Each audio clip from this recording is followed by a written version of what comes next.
আহা, আজকের তরকারিটা দেখে তো মুখে পানি এসে গেল, কি সুন্দর লাগছে। হ্যাঁ গো, অনেক দিন পর ইলিশ পেয়েছি, তাই নিয়ে এসেছি। ইলিশ মাছ? কেন মা, এত দামি মাছ কেন কিনলে? কাতলা আনতে পারতে 30% সস্তায়। আরে বাবা, মাঝে মাঝে একটু ভালো খাবার খেলে সমস্যাটা কি? টাকা গাছে ধরে না বাবা, আমি টাকা হিসাব করে খরচ করি। দোস্ত, অনেক দিন পর দেখা হলো, চলো একটা কফি খাই। কফি? এই ক্যাফেতে এক কাপ 150 টাকা। আমি 150 টাকায় এক সপ্তাহ চা খেতে পারি। আরে দোস্ত, মাঝে মাঝে একটু মজা করা দরকার।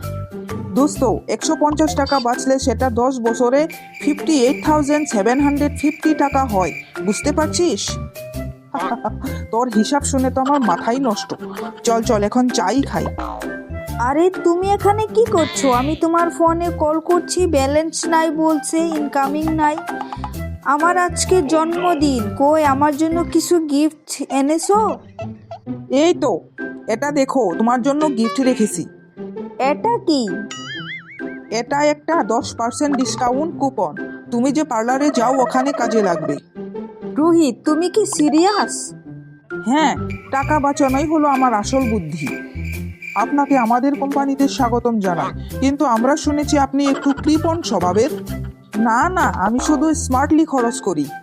আচ্ছা, তাহলে ধরুন কোম্পানি আপনাকে 50,000 টাকা বেতন দিচ্ছে, আপনি কিভাবে ব্যয় করবেন? প্রথমে 30% ব্যাংকে রাখবো, 20% শেয়ার ইনভেস্ট করব, 15% ডিসকাউন্ট কুপন কিনবো, 25% দিয়ে একদম কম খরচে জীবন চালাবো।